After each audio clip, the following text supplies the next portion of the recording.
Good morning बच्चों आज हम बात करने जा रहे हैं law of conservation of momentum की मैथमेटिकल डेरिवेशन पे। क्योंकि कुछ दिनों से क्लास में बच्चे मुझे बार बार पूछ रहे थे कि सर हमें law of conservation of momentum की मैथमेटिकल डेरिवेशन किस तरह से करनी है, किस तरह से की हमने, वो समझ नहीं आया। तो मैंने सोचा कि क्यों ना आपके लिए एक वीडियो ही बना दी जाए, उसे यूट्यूब पे आपके लिए चढ़ा दिया जाए और आप वहाँ से उसे जितनी बार चाहें जब चाहें देख सकें और आप अच्छे से समझ सकें। तो इसलिए आज हम law of conservation of linear momentum की मैथमेटिकल डेरिवेशन करने जा रहे हैं। तो सबसे पहले इसकी स्टेटमेंट देखते हैं। स्टेटमेंट कहती है कि for an isolated system the total momentum of the system always remains conserved. अगर हमारे पास एक आइसोलेटेड सिस्टम है, यानी कि एक ऐसा सिस्टम है जिसमें एक्सटर्नली कोई भी अनबैलेंस्ड फोर्स एक्ट नहीं कर रही, ऐसा सिस्टम एनर्जी को और मैटर को भी एक्सचेंज नहीं करता सराउंडिंग के साथ, अगर ऐसा सिस्टम हमारे पास है तो ऐसे सिस्टम के लिए जो टोटल मोमेंटम है सिस्टम का वो हमेशा के लिए कंजर्व्ड रहता है, यानी कि एक जैसा रहता है, कांस्टेंट रहता है। हम एक ऐसा ही सिस्टम कंसीडर करेंगे। हम एक सिस्टम लेंगे जो आइसोलेटेड है और वो बना हुआ है दो बॉल्स का, से wall A having mass m1 and wall V having mass m2। Mass m1 की जगह आप बॉल A के लिए ma भी लिख सकते हैं, मास m2 की जगह आप mb भी लिख सकते हैं। और आप A वाल को x वाल भी ले सकते हैं, B वाल को आप z वाल भी ले सकते हो, आपने खुद इनका नाम रखना है।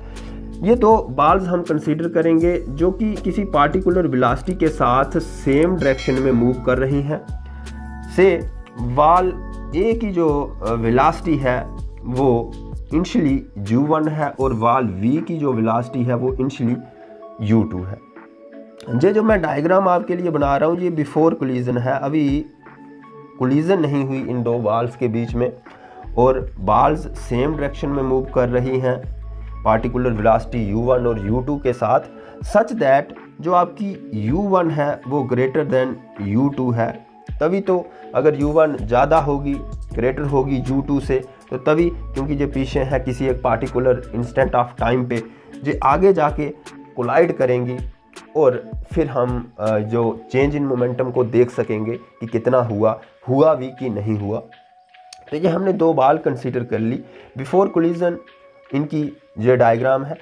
तो आफ्टर सम टाइम ये बॉल A और बॉल B कहीं पे जाके कोलाइड करती हैं, मास इसका m1 ही रहेगा क्योंकि मास कभी भी चेंज नहीं होता, और बॉल B का भी जो मास है वो m2 ही रहेगा। यहाँ पे ये कोलाइड हो गई और ये कोलिजन सपोज कीजिए टाइम t के लिए लास्ट करती है, for time t collision last. और इसके बाद जब यहाँ पे कोलिजन होती है तो ये आफ्टर कोलिजन की कहानी जो डायग्राम बनाएंगे हम, क्योंकि कोलिजन जैसे ही होगी जो भी इनकी खुद की वेलोसिटी है जो हमने यहाँ पे शो की थी u1 और u2, उसमें कुछ ना कुछ चेंज आएगी। कोलिजन होगी तो फोर्स एक दूसरे पे एक्ट करेगी और इस टाइम t के लिए जब कोलिजन होगी बॉल A जो है वो बॉल B पे कुछ ना कुछ फोर्स एक्सर्ट करेगी। सपोज कीजिए वो फोर्स है बॉल A की वजह से बॉल B पे FAB, और जो बॉल V A पे फोर्स एक्ट करेगी, एक्सर्ट करेगी, वो है FV की वजह से A पे। तो यहाँ पे मैं FAB जो लिख रहा हूँ वो है force due to ball A on V, और जो FVA है वो है force due to wall V on A। क्योंकि यहाँ पे जो कोलाइड की है, कोलाइड करेंगी तो फोर्स तो एक दूसरे पे एक्ट करें, एक्सर्ट होगी ही एक की वजह से दूसरे पे, तो वो हमने कंसीडर कर लिया FAV is the force due to wall A on V and FVA is the force due to wall V on A।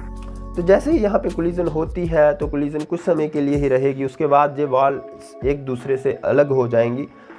जैसे ही ऐसा होगा, कोलिजन होगी, फोर्स एक दूसरे पे अगर लग रही है तो आपको मालूम है कि जब कभी भी फोर्स लगती है तो बॉडी के मोशन में चेंज आती है, क्योंकि ये हमने पढ़ा हुआ है इफेक्ट ऑफ फोर्स में।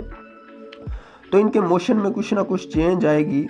तो ये जो बॉल ए है जिसका मास m1 ही रहेगा, इसकी वेलोसिटी कन्वर्ट हो जाएगी, वो हो जाएगी v1। और ये जो बॉल v है इसका मास तो वैसा ही रहेगा लेकिन इसकी वेलोसिटी में चेंज आ जाएगा और अब ये u2 से हो जाएगी v2। ये आफ्टर कोलिजन की कहानी है।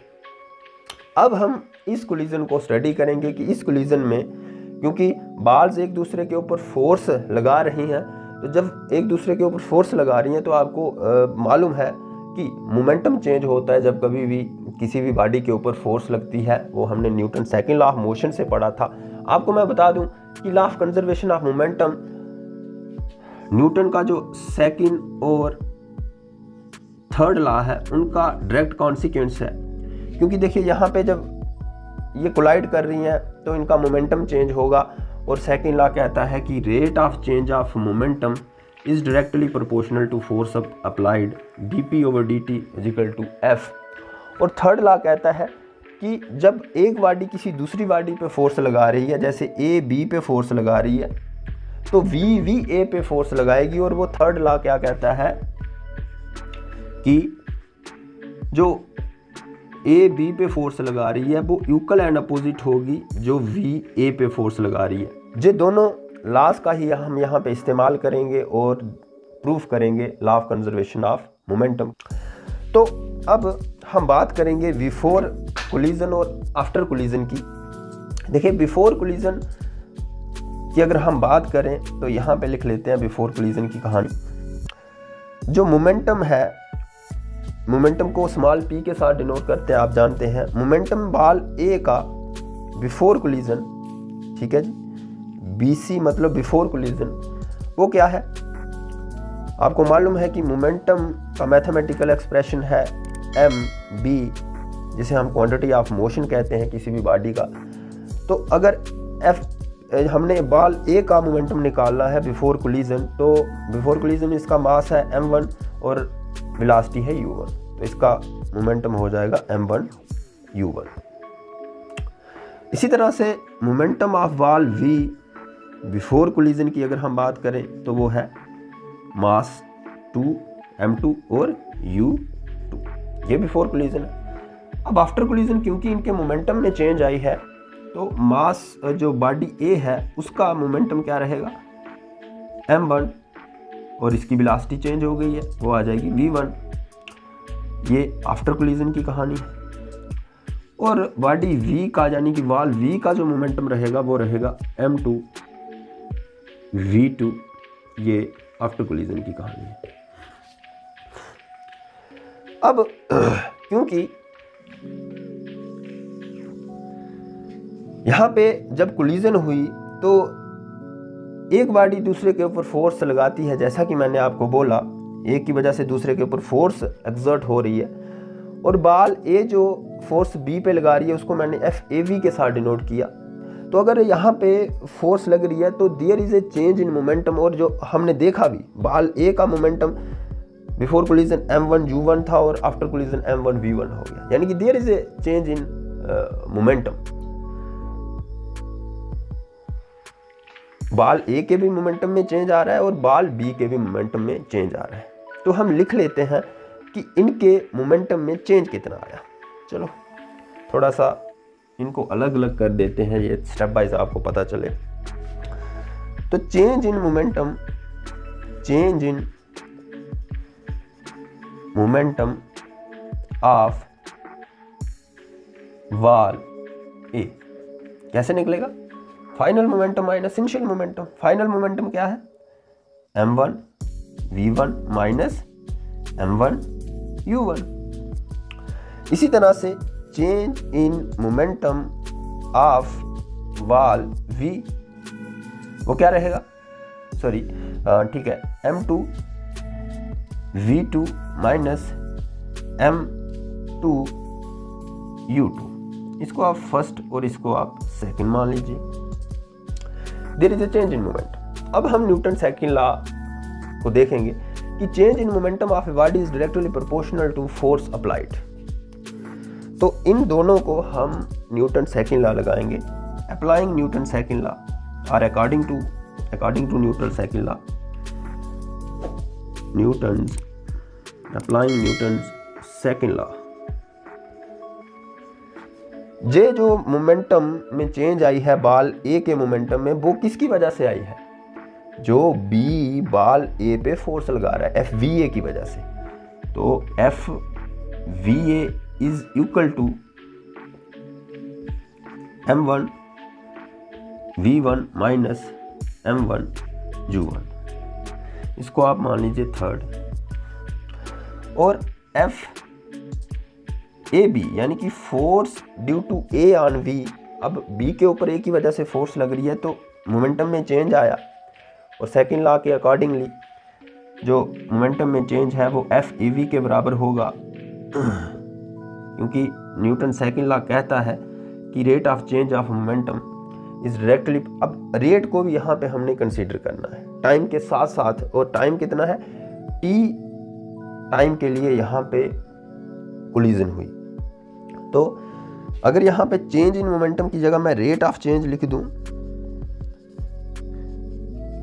तो ये m1 v1 minus m1 u1 divided by t आ जाना है, और ये भी डिवाइडेड बाय t हो जाना है, क्योंकि जब हम न्यूटन सेकंड लॉ आगे लगा रहे हैं तो rate of change of momentum होगा, सिर्फ सिंपल चेंज इन मोमेंटम नहीं। तो यहाँ पे आप t कर लोगे और यहाँ पे भी आप डिवाइडेड बाय t कर लोगे, क्योंकि rate of change of momentum is directly proportional to force applied. और सेम यहाँ पे जो इसको आप इक्वेशन फोर्थ मान लीजिए। अब हम लगाएंगे न्यूटन थर्ड लॉ। ओके, तो थोड़ा सा न्यूटन थर्ड लॉ लगेगा। देखिए वो क्या कहता है कि to every action there is an equal and opposite reaction. Action क्या हो रहा है? बॉल ए बी पे फोर्स लगा रही है, इसका मतलब बॉल वी ए पे भी फोर्स लगाएगी, ये इक्वल और अपोजिट होगा, यानी कि ये according to Newton's third law of motion क्या होएगा? F V A is equal and opposite to F A B. अब इस थर्ड और फोर्थ इक्वेशन से हमें क्या मिलेगा? From equation third and fourth क्या मिलेगा? क्योंकि F V A is equal to equal and opposite to F A B, तो इसलिए m1 v1 minus m1 u1 divided by t is equal to m1 v2 minus m2 v2 minus m2 u2 divided by t। और ये equal तो है लेकिन opposite भी, यानी कि माइनस साइन भी आएगा, ये नेगेटिव का साइन डाला मैंने। अब यहाँ से ये t और t कैंसिल, हमारे पास क्या बच गया? v वाले एक साइड ले जाओ और u वाले एक साइड कर दो। तो ये m1 v1 है, इसको इधर ही रहने दीजिएगा। चलो एक स्टेप आगे जाके ये करते हैं, पहले माइनस साइन को अंदर मल्टीप्लाई कर लेंगे, minus m2 v2 minus into minus plus m2 u2, that is imply. अब यहाँ पे हम करेंगे m1 v1, ये माइनस का है, इधर लेके आगे इस पूरे को उठा के तो आ जाएगा plus m2 v2 is equal to, ये यहाँ पे प्लस का है m2 u2, ये माइनस का है, इधर लेके आए प्लस का हो गया m1 u1। ये हमारे पास इक्वेशन आ गई फिफ्थ। अब फिफ्थ इक्वेशन को अगर आप देखो तो ये क्या दे रहा है हमें? m1 u1 plus m2 u2, m1 u1 plus m2 u2, यानी कि ये देखिए बिफोर कोलिजन के लिए मैंने मोमेंटम ऑफ ए और मोमेंटम ऑफ बी को प्लस कर दिया, तो क्या मिला? m1 u1 plus m2 u2। तो this is m1 u1 plus m2 u2। पहले जिसको मर्जी लिखो, उसका कोई इश्यू नहीं है यहाँ पे। इसी तरह से जब आफ्टर कोलिजन का दोनों का मोमेंटम हम सम अप करें, बॉल ए और बॉल बी का, वो आ रहा है m1 v1 plus m2 v2, m1 v1 plus m2 v2, यानी कि ये जो है इक्वल टू की इस साइड ये है momentum of system after collision, और ये है momentum of system before collision. यानी कि हमारा law of conservation of linear momentum proof हो गया कि momentum of the system after collision is equal to momentum of the system before collision. यानी कि कोलिजन के पहले जितना मोमेंटम था सिस्टम का, वो ही मोमेंटम रहा कोलिजन के बाद भी, इक्वल रहे, सेम रहे, जितना पहले था उतना ही बाद में हो गया। बेशक उसमें कोलिजन हुई, लेकिन कंडीशन क्या है कि सिस्टम आइसोलेटेड होना चाहिए। यही हमारी आज की डेरिवेशन थी law of conservation of linear momentum की, जिसको हमने न्यूटन सेकंड और थर्ड लॉ को इस्तेमाल करके प्रूफ किया। काफ़ी आसान डेरिवेशन है, लेकिन अगर फिर भी आपको कुछ समझ नहीं आया हो तो आप मुझे पर्सनली भी मिल सकते हैं, और YouTube पे अगर आप वीडियो को देख रहे हैं तो आप कमेंट बॉक्स में कमेंट करके भी पूछ सकते हैं कि सर हमें यहाँ से समझ नहीं आया, तो मैं आपको फिर से पर्सनली भी समझाऊंगा, या फिर एक और वीडियो बना के जहाँ से आपको कहीं पे दिक्कत आ रही है वो भी समझाऊंगा। तो आज के लिए इतना ही। आशा है आपको सब अच्छे से समझ आ गया होगा। अगर ऐसा है तो मेरे YouTube चैनल रोशन दियार को सब्सक्राइब करके बेल आइकन पर टैप करना मत भूलिएगा। दीजिए इजाज़त, शुक्रिया, टेक केयर।